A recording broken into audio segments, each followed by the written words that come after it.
尤其是这个话题，其实已经大家都很熟悉。那有一个比较熟悉机器的使用的人来到这边的沟通中，相信大家会有一个好的业务。那大会应该是会成功。不过在这之前呢，我还是要先跟大家介绍一下我们的外宾哈。Dr. David Murakami holds degrees of OD and MPH. Is currently a fellow of the American Academy of Optometry.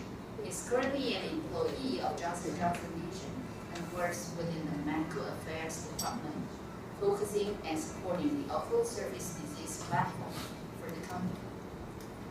Dr. Murakami supports the evidence generation and life cycle management processes for ocular surface disease, while also supporting the development and implementation of clinical training for both internal and external individuals.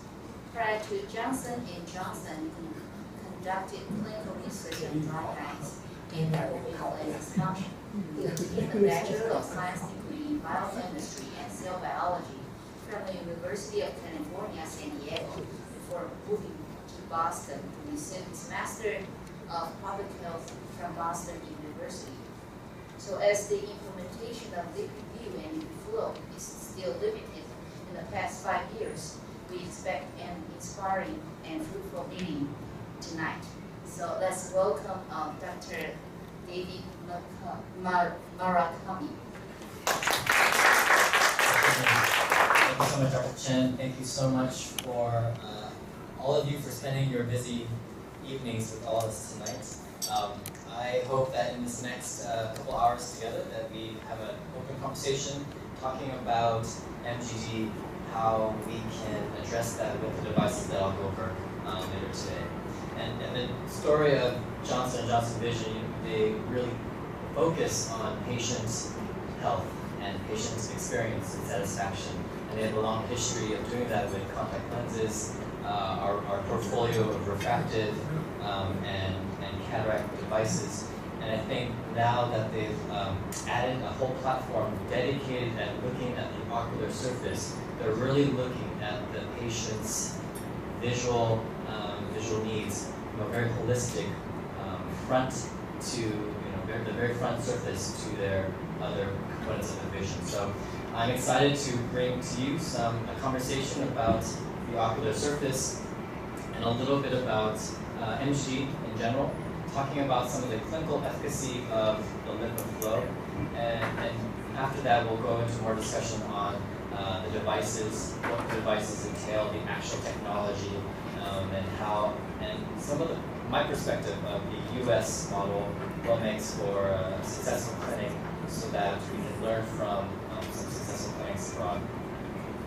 Now, the first thing that I want to point out is my supervisor, Dr. Caroline Blackie. She is an author for many articles on MGD and liquid flow. So she is my direct supervisor, and she's also the medical director for ocular surface of Johnson & Johnson Vision. So both of us represent our chief medical officer, Dr. John Calamo, and the three of us together are really hoping to help educate our regional doctors across the world about the importance of ocular health. So from this statement, you can see already that the foundation for healthy tear flow, stable vision, ocular comfort comes from essentially the meibomian gland. So in order for us to be able to wear our contact lenses comfortably, in order to have the adequate vision post-refractive or cataract surgery, that very first thing that, as we all know, that light hits before it reaches the cornea is the tear film. And if the tear film is not stable, if it's irregular, evaporating quickly, that is in large part due to unhealthy meibomian glands that are not secreting oils. I just want us to think about before light hits our lenticular lens, before it reaches the cornea, that tear film has to be optimal. And it's often not optimal because the meibomian gland health is compromised. We know from the literature that the majority of MGD is primarily an obstructive disease. There are variants of MGD, of course, in the literature. Many of them are rarer in occurrence. the vast majority that we do know is now an obstructive form. And because there's a literal blockage of the glands, you have to physically remove that blockage. So the evidence from the literature shows that unless you physically remove the material from the glands, you're not going to effectively unobstruct those glands. There was a study that came out now about 7 years ago. So Dr. Lem, an ophthalmologist in the States, published a paper that looked at of patients who had a diagnosis of dry eyes. So these are known dry eye patients in his practice. He was curious to figure out how many of them had a etiology based on something going on with their meibomian glands. 86% of those patients had some implication where their meibomian gland health was compromised. It's also important to note that many patients, upwards of a third, will have a combination or mixed or hybrid diagnosis. So they'll have both an MGD and an aqueous deficiency. What is important to know that up until this paper came out, I think in large part the emphasis was always on aqueous deficiency. In the United States, I remember growing up and watching a lot of commercials really pushing pharmaceutical drops addressing aqueous deficiency. And until the late 2000, 2010, 2011, the emphasis has really shifted, and our understanding of dry eye patients is now shifted to knowing that it's an evaporative component as the majority of our patient population. So if you really want to address most of your dry eye patients, you really have to rule out whether there is an MGD component. There are those that suffer from a pure aqueous deficiency, but it's a much smaller proponent than we originally thought. This is a very busy slide, and I apologize for how much wording is on it, but this is actually taken from the DEWS 2 report, which was published about a year and a half now. So the DEWS 2, as maybe you're aware of, and maybe even part of the TIFOS organization, provided us a compendium of a lot of data supporting what is currently going on in the dry eye field, looking at all the different diagnostic tests and the devices currently available. This is actually a simplified version, but this is telling us from start to finish what the global medical consensus is recommending when it comes to working up our dry eye patients. It starts off with triaging questions, so that's going to be your normal intake, asking them about the patient's vision quality, when they might be experiencing their symptoms of irritation, things that you're already doing in your normal day-to-day interactions with your patients. You also then can include, if you suspect that you have a dry eye patient, you can also take into account some of the risk factors. Those risk factors include whether they're a smoker, do they overwear or wear contact lenses, do they suffer from any other systemic health conditions which might be implicated in the ocular surface health, do they take medications for any of those specific diseases. We're starting to see diabetes is strongly linked with dry eyes, and at least in the States, the rates of diabetes are strongly increasing. So we're starting to make people more aware of just how much these other risk factors are contributing to their overall condition. So now a doctor takes these two pieces of information. The DEWS 2, the TIFOS organization, recommends this as your primary diagnostic test to determine dry eye patients. That's going to include symptoms. So now they say you must have symptoms, and then you must also have one of these 3 homeostasis markers. So that includes tear film instability, typically measured with TVUT, osmolarity, if you have that ability, and or ocular surface staining. So this is what TIFOS recommends in order to determine their dry eyes. There is another organization that many of you are a part of, or maybe are aware of, the Asian Dry Eye Society. And while there is some alignment in their definitions of dry eyes, and some of the foundation is based on a lot of similar research, there is subtle differences in their diagnostic criteria and how they identify their dry eye patients. I myself, I'm still learning about that, and I know many of you are part of that organization, so I still want to learn more. And from that organization, and then how Johnson & Johnson can approach and bridge both groups. Once you've learned who has dry eyes, they then recommend you determine how to determine the subtype. So we've already discussed that the two major primary forms of the cause for dry eyes is an evaporative component and an aqueous component. And they clearly did this color spectrum on purpose, showcasing that the majority of patients will likely have an evaporative component, and then there might be a gradient where they have a mix, and then a smaller proportion will have aqueous deficiency. Once you determine that, you can go through, in order to determine that, you can look at how to assess gland health through, we'll go with the meibomian gland evaluator, screen for gland structure health, and then for aqueous deficiency, there's a number of different tests you can utilize, such as Schirmer's and other diagnostic tests that are available for the field. Once that's determined, then the organization recommends a stepwise approach in addressing either the evaporative and or aqueous component to their dry eyes. Step 1 typically includes eye drops, easy to prescribe over-the-counter methods.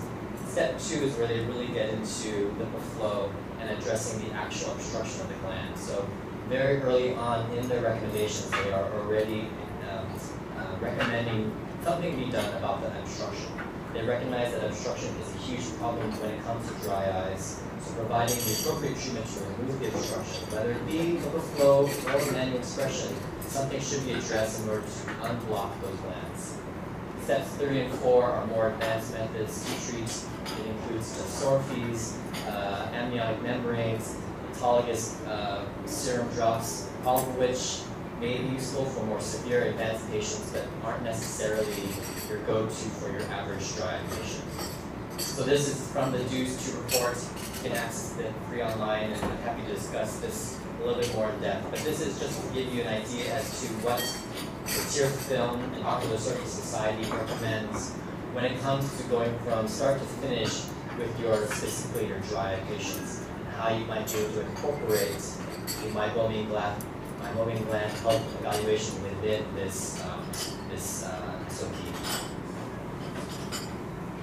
Kind of more focusing on back to MGD, I want to point out some keywords. So MGD, as you know from the literature, is characterized by being a chronic condition. It doesn't go away. So unlike a common cold or the flu, which over time gets better, chronic means that it just continues. Progressive meaning that with age, with time, if you don't manage it, it will get worse. So think of, there are many other disease states that applies to. Diabetes, glaucoma, heart disease, all of which are both chronic and progressive. They get worse. And MGD is no different. And again, the primary form is going to be the obstructive nature. So the glands are literally blocked by solid meibum that now prevents the glands from releasing oil as a normal functioning gland. This picture is a little hard to see, but this is of the lower eyelid. You can see the reflections of light on these domes of oil. That would be considered a normal functioning gland. Functioning meaning that we have liquid secretions coming out. As opposed to this image where it might be hard to appreciate, but this is the MGE putting a standardized pressure against the lower lid. And as you can see, as you apply pressure, you see no oil. Assuming this person had meibomian glands, when you don't see oil, that's where the patient has an obstruction. There's a blockage internally within the glands that therefore don't see oil coming out. In many cases, actually the lids can look very healthy on the surface. There isn't a lot of obvious irritation or inflammation, but internally, you know that there's blockage within the glands. We also know from Dr. Blackie's study that, like again, many other disease states, early stage disease is often asymptomatic. So again, think about diabetes, think about glaucoma. When it first develops, patients are asymptomatic, but we now have the tools to look for glaucoma at its earliest stages, provide the appropriate therapy to prevent and halt the progression of glaucoma. Similarly, we have the ability to look for MGD at its earliest stage and hopefully prevent further degradation to the atrophy of those glands. So many times, 20% of patients often don't present with symptoms because they're in the earliest stages of the condition. I also want to point out that MGD is walking through your clinic doors every day. So it is something that you are seeing in patients without maybe realizing it. You probably are experiencing a lot of patients who have dry eyes, but I do want to highlight some patient populations that are at higher risk based on the literature. So we know that upwards of 60+% of patients that are going in for cataract or refractive surgery, cataract, oftentimes are presenting with MGD, maybe subclinically, but they are presenting with some level of MGD. And the data also shows that after surgery, their dry eyes and their MGD will get worse. So there's something about the surgery, the inflammation, the actual drying of the ocular surface during the period of surgery that exacerbates their condition. We have some great data also. Dr. Arita from Japan and her team, the Lion Group, have shown that chronic use of glaucoma medications, topical medical drops, can also drive further gland atrophy and MGD as well.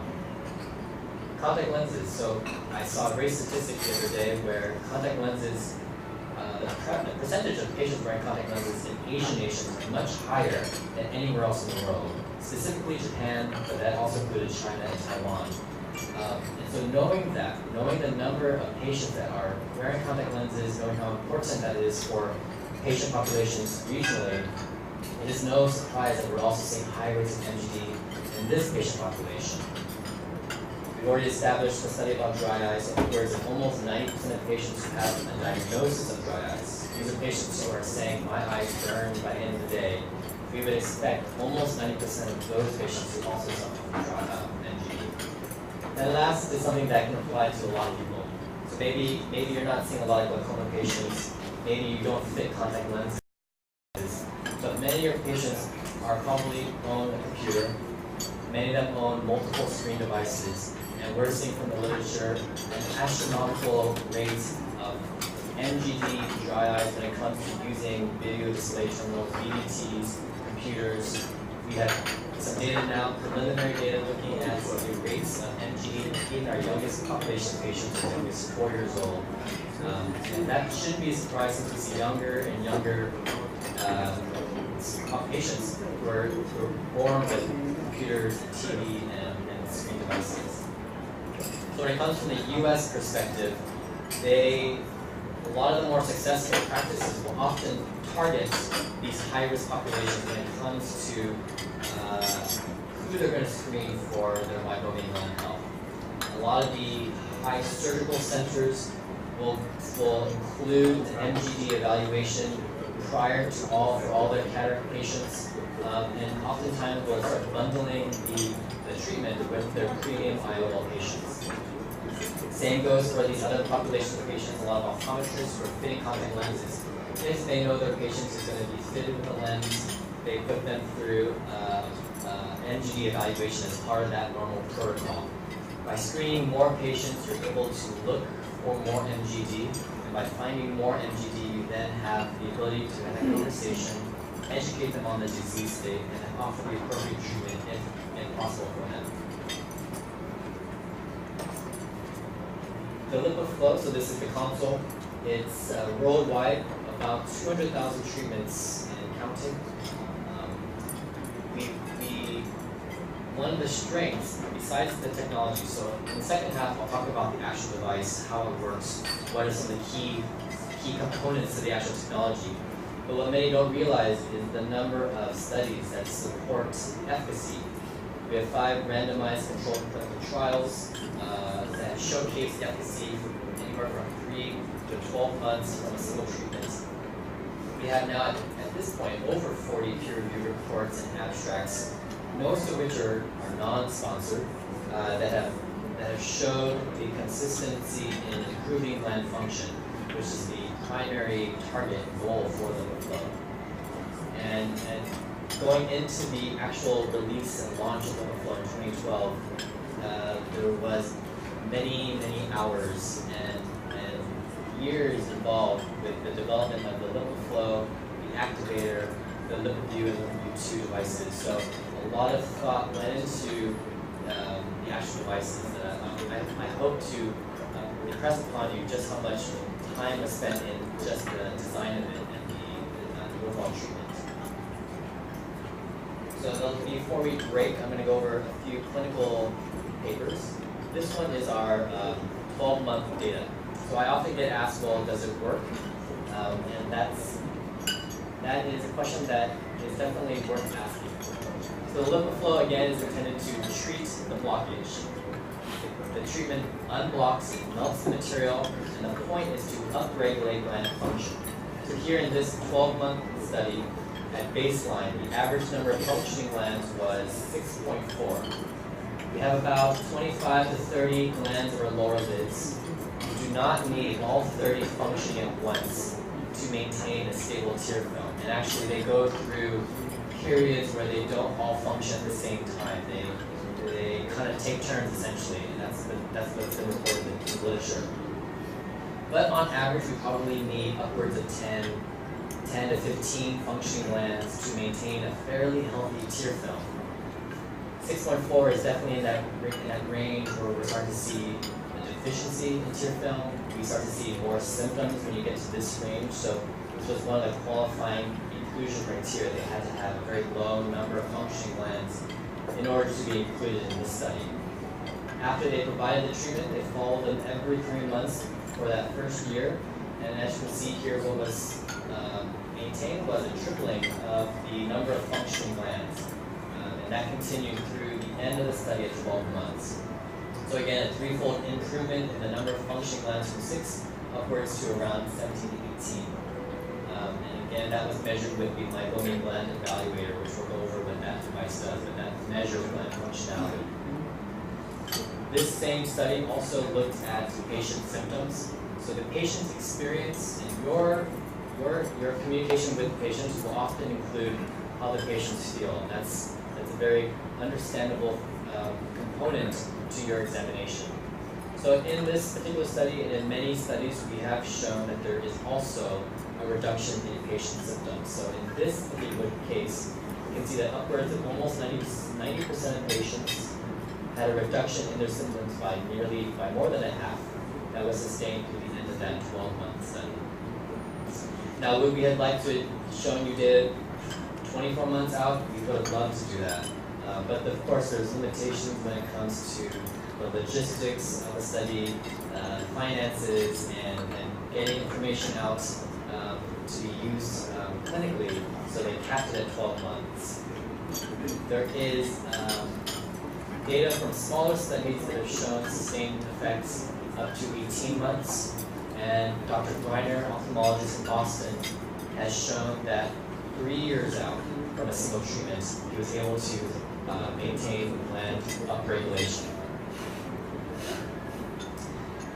We had a study that came out last year about contact lenses. So they provided a single LipiFlow to all a large group of soft contact lens wearers, and they found that single LipiFlow was able to increase wearing time by 4 hours. So here we have our treatment group, our control group,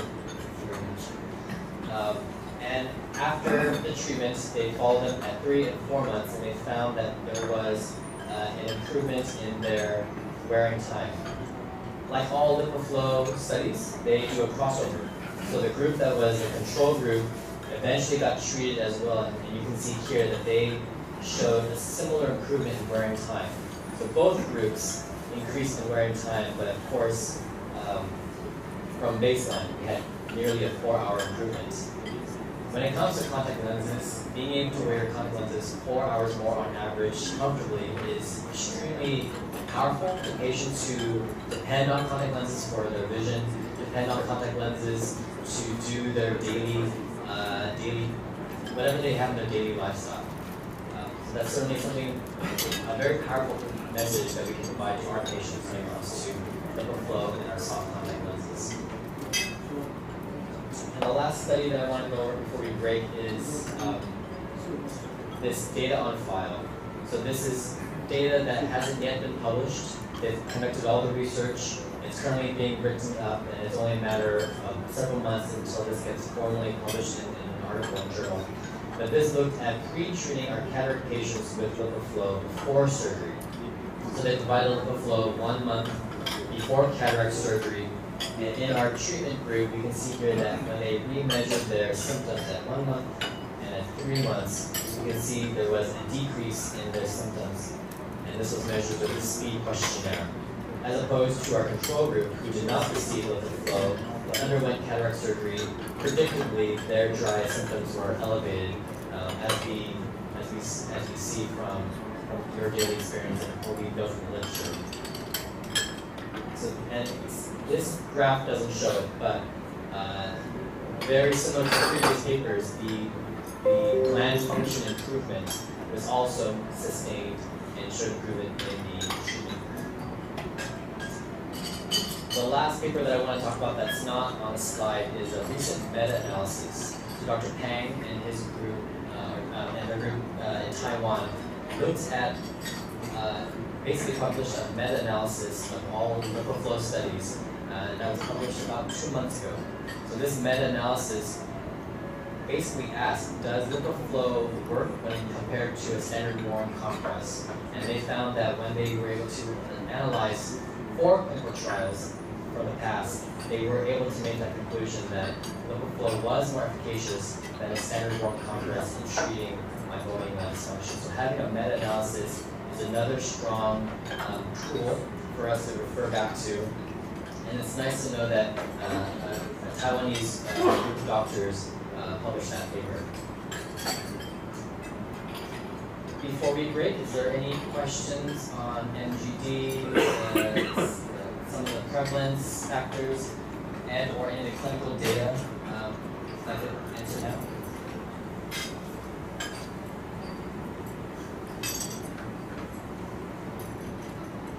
Any questions on kind of the U.S. perspective, or anything I can shed some light on, at least from? I'm not in clinics on a daily basis, but I certainly have seen doctors who are more successful with the technology and how they implement it and how they make it work within their clinic. So a lot of it is based on their dedication to looking at their high-risk patient population, taking those patients of those that are high risk, and allowing them to then test for MGD at whatever stage, and then if that, they have the dedicated staff to counsel and help recommend that treatment for these patients. Questions? Okay. Yes? You just mentioned that MGD comes from obstruction of the meibomian orifice by creature spec. What's the causal mechanism for causing obstruction? And whether different mechanism will causing different treatment efficacy of LipiFlow? So yeah, that's a great question. So there are a few risk factors and causes for obstruction, one of which could be the normal aging process, that over time glands can just will obstruct. We know that Dr. Jester, Dr. Suhaila out of UC Irvine, they did some studies on some animal models, and they found that obstruction of the glands, of course, led to increased evaporation, right? If you have blockage, your tears are unstable and they evaporate faster.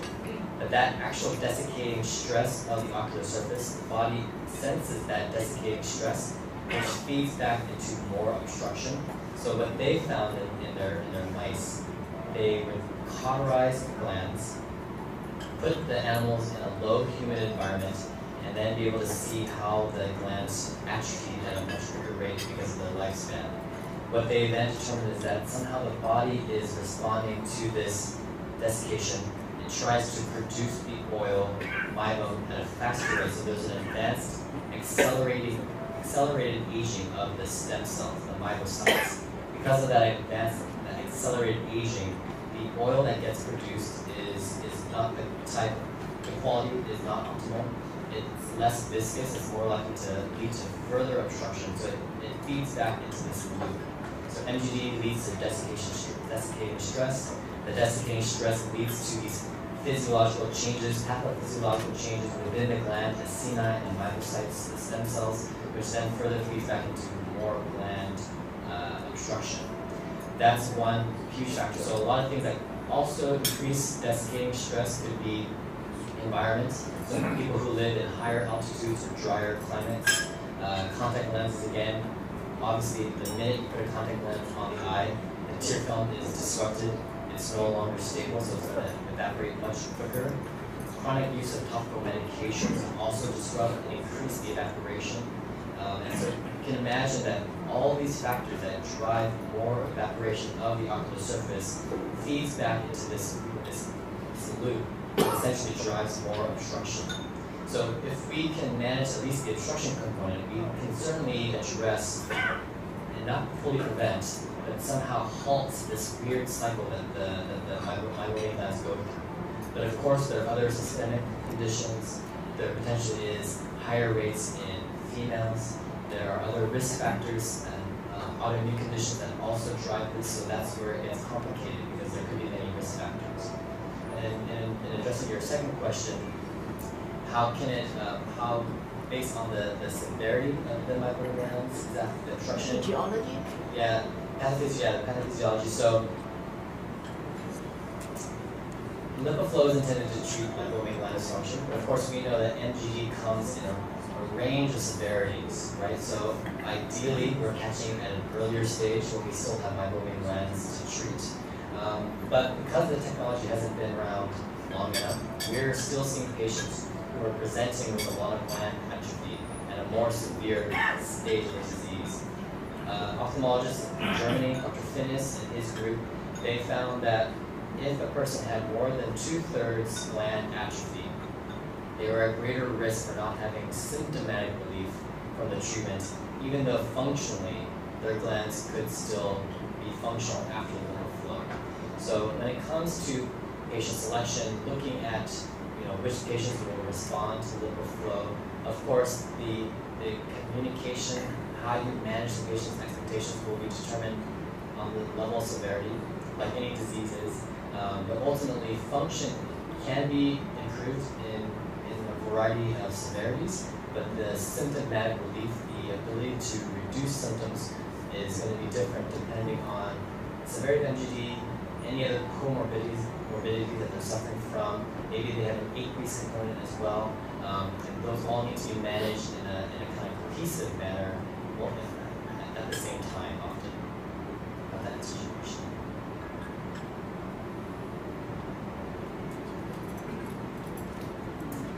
Feel free to ask questions if you don't want to ask in front of the group. You can always have a conversation one-on-one as well.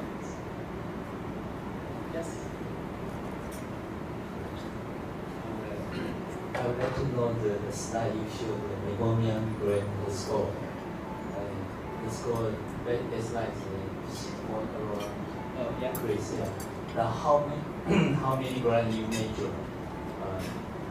In your protocol, you should measure for the lower eyelid is 14, 18 meibomian gland. So you measure the 15 meibomian gland, only get the 6.4 score. If I understand your question correctly, so this was on average the number of meibomian glands. When they do this study, they're looking at they look at X number of glands per lid. So they will look for in roughly three sections. They'll count the number of glands as part of the inclusion criteria. So actually, when we look at this study, I think this is a meibomian gland function score. So they included the number of glands as well as the quality of the oil, and they went through this grading system. So they counted 15 glands in the lower lid. They qualified it based on the quality. So was it clear? Was it thick? Was it cloudy? And from that, they were able to get MG, meibomian gland secretion score. Yeah, I think I earlier said that this was a number, but this is a score. So the score reflects not only an increased number of functioning glands, but also increased quality. And under more practical purposes, you don't just limit it to 5 and 5 glands, so not just 15 glands. when it comes to a multi-center, multiple investigator study, they only evaluated 15 glands per lower eyelid to make it consistent. But we often have double that number of glands from reality. So when I was seeing when I was seeing dry eye patients, I would just count the number of glands I saw along the lower lid and add that up together across the lower lid, and then count again after the treatment. If that makes sense. So I didn't always go through a complicated grading score.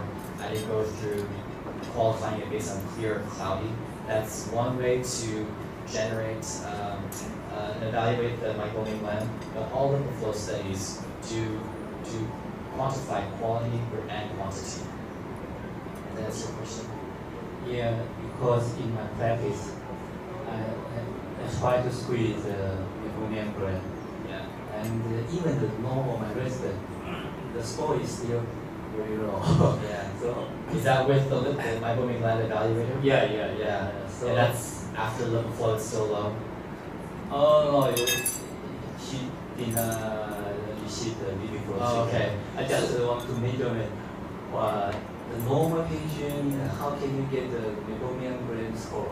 Yeah. And I measure the 15 meibomian gland, and I find that the score is still very low, around 20. Yeah. So I would like to know how many glands you measure in your this study. Yeah. So they counted 15 glands. So this study is 15. Yeah. But I think again it goes back to you can do it this way, or I just counted the number that I saw functioning and add that up along the lower lid. I mean this evaluator is how to get the consistent and good result in practice. Yeah. So the evaluator is meant to be a diagnostic, right? It's meant to apply a standardized measure. We'll actually go to that. So if anyone is confused, this is what we're talking about. This is the meibomian gland evaluator. It's meant to be basically a calibrated finger. So it's applying the force of a deliberate blink. That blink is what the mechanism to release oil. So the muscles of rhyolin and orbicularis put pressure on the meibomian glands every time you close your eyes to release oil. So the engineers developed this device to mimic that same force. So as opposed to using your fingers or a Q-tip, which will apply a variable amount of force that's harder to control, they developed this so as to limit any sort of extreme variability amongst doctor to doctor. So this is not meant to, of course, express gland. This doesn't apply that much force. It's applying the force of that deliberate blink. So when you apply this across the lower lid, you're looking for anything that releases any liquid secretion. And any liquid secretion along that lower lid is considered a functioning gland. And so if you're not counting a lot of functioning glands that are releasing oil, that would be an indication that the glands are obstructed, assuming that you have glands to measure. So if this person had no glands, and I did this, I would expect 0 domes of oil. But if I had a patient who had all of their glands, and I measured with the MGD and I see 0 domes of oil secretions, that would be an indication that yes, the patient has glands, but very few of them are releasing oil under a standard calibrated amount of force. Likely, most of them are probably obstructed from within the gland structure. So I know from your experience, we can discuss a little bit more about some of your experience when it comes to MGD. Yeah, I'd be happy to speak to you on that. Yes. Just like last night, after typical treatment, we can see the functional can increase for Yes. 3 folds. Yes. But in clinical practice, we did not see. How about the change of the lipid thickness? Because after treatment, we did not see the lipid thickness increase equal to both. Yeah. So you're asking, so you're saying that after they perform lipid flow, you did not see an increase in lipid layer thickness as predictable as the increase in the function.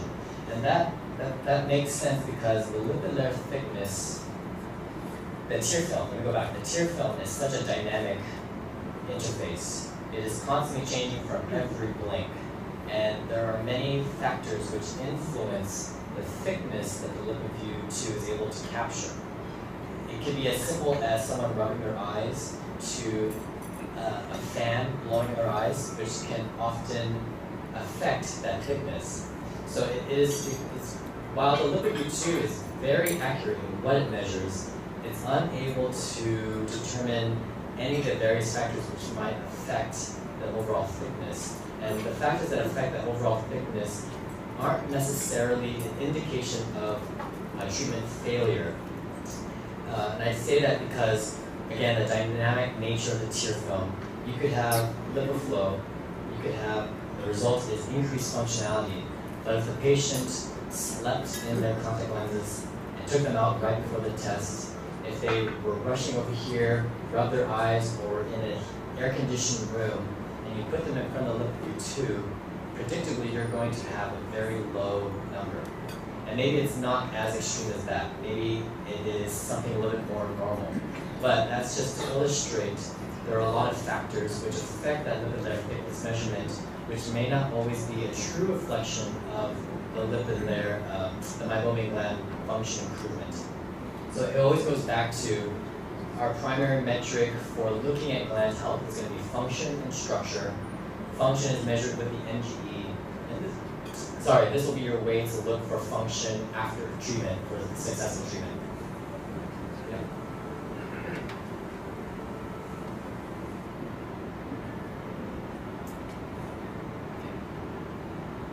So if there's no more question at this moment, can we continue in the next sessions? Yes. Thank you.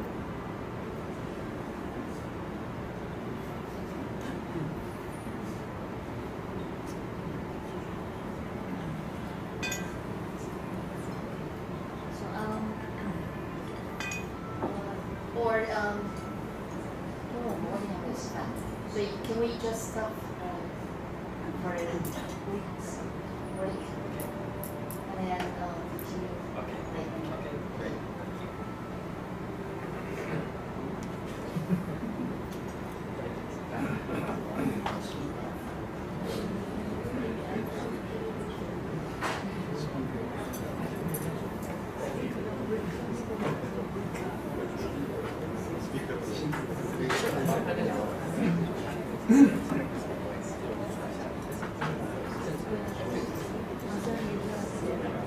No, it's okay. That's all right. It looks delicious.